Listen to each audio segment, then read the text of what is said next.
এই কি অবস্থা সবার, দিস ইজ রঞ্জন। আর আমি সাগর। আজকের ভিডিওতে কথা বলবো এই যে ঈদের সিনেমাগুলো আসলো, সেই সিনেমাগুলো আসলে বক্স অফিস কালেকশন নিয়ে। তো প্রথম দিন তো চলে গিয়েছে, তো সেকেন্ড দিন সহ কত টাকা ইনকাম করতে পারে সেই জিনিসগুলো নিয়ে আপনাদের সাথে কথা বলবো। তো প্রথমেই কথা বলি পিনিক সিনেমাটাকে নিয়ে। আচ্ছা, তার আগে আমরা আমাদের অডিয়েন্সকে জানিয়ে দিই আমরা কি কি সিনেমা দেখছি বর্তমানে এখন Okay. পর্যন্ত। তো আমি আর রঞ্জন রকস্টার একসাথে দেখে আসছি। পরে আমি দেখছি হচ্ছে মালিক, আর রঞ্জন দেখছে হচ্ছে রোহিত। হুম। রোহিত, তো এগুলোর রিভিউ যদি তোমরা দেখতে চাও তাহলে ডিসক্রিপশনে লিংক দেওয়া আছে অথবা কমেন্ট বক্সে লিংক দেওয়া আছে, সেখান থেকে সেই সবগুলো সিনেমার রিভিউ দেখে আসতে পারো। আমরা আমাদের সেখানে মূলত মতামত জানিয়ে দিয়েছি। আচ্ছা, তো এগুলোরও বাইরে গিয়ে আমরা আসলে প্রথমেই কথা বলতে চাই পিনিক সিনেমাকে নিয়ে, যেটা হচ্ছে আদর আজাদ এবং বুবলির সিনেমা। এই সিনেমাটা প্রথম দিনে আয় করছে কত, সাগর তুই আন্দাজ করতো? আমার কোনো আন্দাজ নাই এই সিনেমা সম্পর্কে। আমি যতটুকু দেখছি বিএমআর ফেসবুক পেজ থেকে, তারা হচ্ছে 28,000 টাকা ইনকাম করছে প্রথম দিন। আচ্ছা। তাহলে তাদের দর্শক ছিল কতজন হিসাব করলে 34-35 জন এমন হ্যাঁ। টাইপ, মানে খুবই কম দর্শক ছিল এই সিনেমা। আচ্ছা, এই সিনেমা কয়টা শো পাইছিল? এই সিনেমাটা শো পাইছিল মনে হয় 2টা। আচ্ছা, এই দুইটা শোতে 28,000, নট সো ব্যাড আর নট সো গুডও। তো এই সিনেমাটা কিন্তু আসলে ওভারঅল হয়তো বেশি দিন টিকতে পারবে না আমার যা মনে হয়, সাগর। মনে হয় যে প্রথম 7 দিনে হয়তো হল থেকে নেমে যাওয়ার সম্ভাবনা তিন আছে। দিন তো সেকেন্ড দিন হয়তো এই সিনেমাটা, যেহেতু প্রথম দিন ঈদের দিন একটু মানুষ কম ছিল, সেকেন্ড দিন হয়তো এই সিনেমাটা 30 থেকে 35 হাজার টাকা ইনকাম করতে পারে আমার যতটুকু মনে হয়। আচ্ছা, আমি এক্সাইটেড নাই সিনেমার জন্য। এই সিনেমাটা আমরা এবারে হলে দেখতেছিও না। এটা আমরা দেখবো হচ্ছে ওটিটিতে যখন আসবে, তখন আমরা দেখা রিভিউ করে দিব। তো তার জন্য আমাদের চ্যানেলটাকে সাবস্ক্রাইব করে রাখতে পারো। আমরা এখন যাই হচ্ছে মাসুদ রানা কত টাকা ইনকাম করছে সেটার কাছে, কারণ এই সিনেমার রিভিউ আমাদের চ্যানেলে আসবে সামনে। হ্যাঁ, তো মাসুদ রানা হচ্ছে প্রথম দিনে আয় করেছে প্রায় 85,000 টাকার মতো। তো এটা কিন্তু খারাপও না আবার ভালোও না, কারণ একটা সিনেমা এত টাকা দিয়ে বানায়, সেই সিনেমা যদি আসলে লাখের নিচে কালেকশন তোলে তাহলে কিন্তু জিনিসটা খুবই বাজেই হয় সিনেমার জন্য। হ্যাঁ। তো এই সিনেমার দর্শক খুবই কম ছিল, সিনেমার শো সংখ্যাও খুবই কম ছিল, দ্যাটস ওয়াই হয়তো সিনেমার কালেকশন কম এসেছে, সাগর। হ্যাঁ হ্যাঁ, মাত্র 3টা শো পেয়েছে এই সিনেমাটা। হুম। তো সেই অনুযায়ী 85,000 টাকা অনেক খারাপ না। আমারও সেটা মনে হয়। শো অনুযায়ী মোটামুটি আমার মনে হয় কি, এই সিনেমার যেহেতু 84,000 টাকা ইনকাম করছে বা 85,000 টাকা ইনকাম করছে, তো পিনিকের থেকে তো ডাবল আর কি। তো ওই অনুযায়ী দর্শক হয়েছে হয়তো 60 থেকে 65 জন। তো এরপরে আমরা যাই সাগর রোহিতের কাছে। রোহিত সিনেমাটা, যে সিনেমাটা নিয়ে মানুষের আগ্রহ অনেক বেশি আছে, যে একটা অলৌকিক সিনেমা, হ্যাঁ একটা অন্যরকম সিনেমা।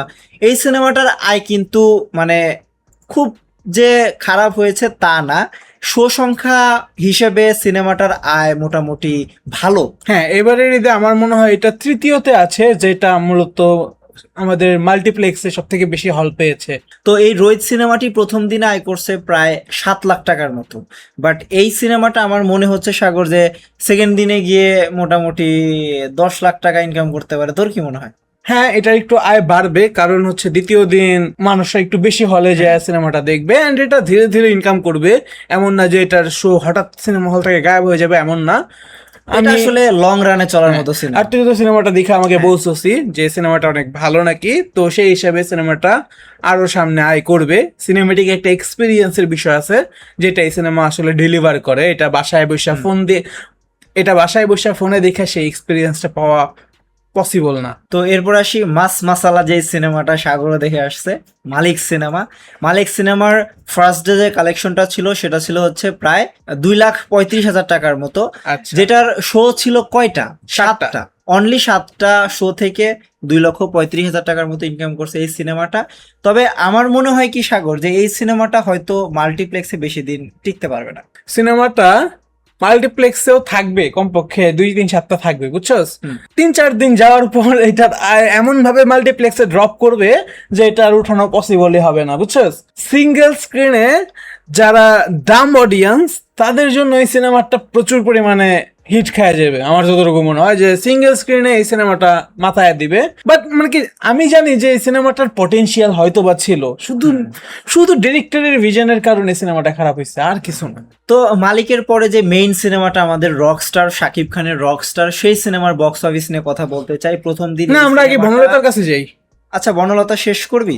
হ্যাঁ, আগে বনলতাটা শেষ করে তারপর আমরা রকস্টারের কাছে যাই। আচ্ছা ঠিক আছে, তো বনলতা সেন এই সিনেমাটা হচ্ছে প্রথম দিন আয় করেছে 3 লাখ টাকার মতো।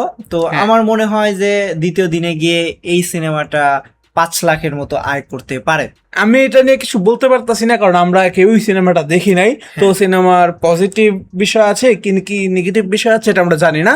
বাট হ্যাঁ, যেহেতু এর প্রথম দিন ঈদ ছিল, দর্শকরা হলে বেশি একটা যায় নাই, দ্বিতীয় দিন তারপরেও কিন্তু তারা 3 লাখ টাকা আয় করছে। হ্যাঁ, তার মানে যে তারা দ্বিতীয় দিন আর একটু বেশি আয় করবে, এটা স্বাভাবিক।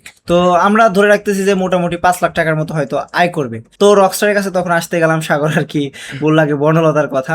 তো রকস্টার কিন্তু পুরা ছক্কা মেরে দিছে ভাই, রকস্টার পুরো ছক্কা মেরে দিয়েছে। এই সিনেমাটাতে কত টাকা আয় করছে প্রথম দিন থেকে সেটা আপনাদেরকে এখন বলবো। তো সাগরই বল যে কয় টাকা ইনকাম করছে এই সিনেমাটা। প্রায় 30 লক্ষ টাকা বলা যায় এই 57টা শোতে। তাহলে আপনারা বুঝেন যে প্রথম দিন ঈদের শোই চলে বিভিন্ন মাল্টিপ্লেক্সে প্রায় দুপুরের পর থেকে, মানে 3টা বা 4টার পর থেকে।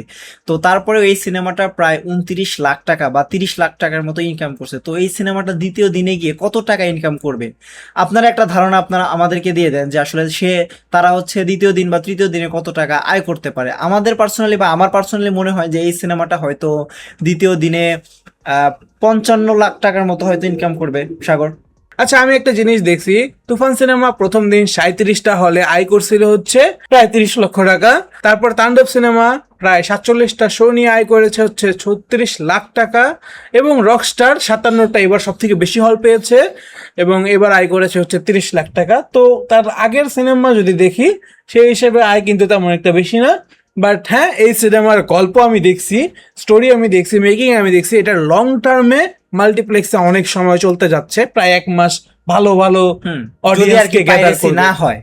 হ্যাঁ, পাইরেসি একটা অনেক বড় বিষয়, পাইরেসি যদি না হয়। আর সাগর, তোর আমি একটা কথা বলি যে ওই সিনেমাগুলোর শো কম থাকার কারণেও কিন্তু বেশি টাকা আয় করছে। এখন কেন করছে সেই জিনিসটা বলি। ওই সিনেমাগুলো ছিল অ্যাকশন, হ্যাঁ পিওর মাস ছিল, কারণ মানুষজন তখন এই টাইপের সিনেমা চাইতো, শাকিব খানকে চাইতো যে গ্যাংস্টার টাইপের, ঠিক আছে। কিন্তু মিউজিক জনরা কিন্তু তেমন একটা মানুষজন পছন্দ করে না। তারপরেও যে এই সিনেমাটা 30 লক্ষ টাকা আয় দিতে পারছে প্রথম দিন, এটা কিন্তু একটা হিউজ, ঠিক আছে। তো আমার মনে হয় যে এই সিনেমাটা প্রায় সেকেন্ড দিনে এসা 55 লাখ টাকার মতো ইনকাম করতেছে। এখন তুই বল আসলে যে তোর আন্দাজ কতটুকু যে ও কত টাকা আয় করতে পারে দ্বিতীয় দিন? যেহেতু শো কিন্তু দ্বিগুণ দ্বিতীয় হইছে। দিন এটা 35 লাখ বা হচ্ছে 40 লাখের মধ্যে থাকবে। শো কিন্তু দ্বিগুণ, ঠিক আছে। দ্বিগুণ, বাট হ্যাঁ, তাও আমার মনে হয় যে এটা ধীরে ধীরে বাড়বে, হঠাৎ একটা জাম্প দিয়ে এখন 50-এ যাবে না, আমার যতটুকু মনে হয়। দেখা যাক কি হয়। মজার বিষয় হচ্ছে যে আমাদের সামনে অফিসারের বক্স অফিস আছে, সেটা হচ্ছে সে 17,000 টাকা আর কি। 17,000 টাকা 2টা শো থেকে। তো হ্যাঁ, এইগুলো ছিল হচ্ছে এবারের সিনেমার আয়।